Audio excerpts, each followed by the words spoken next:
کلاه چرمی مدل فرانسوی با سر داخلش فوتره و همش هم گاندوزی شده، کار شیک و تمیز.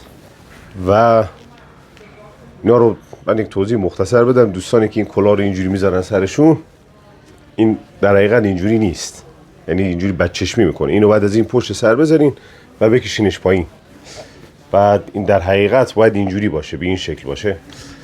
و الان شیپ قشنگ و استاندارد و میزونی داره.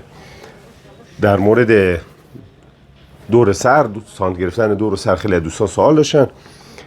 یک ویدیوی آموزشی بهتون میدیم که دور سر رو چجوری سایز سرتون رو اندازه بگیرین. اینا توی سایز بندیه.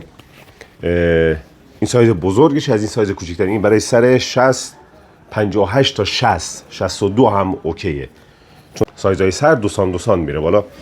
ویدیو آموزشی براتون میذاریم.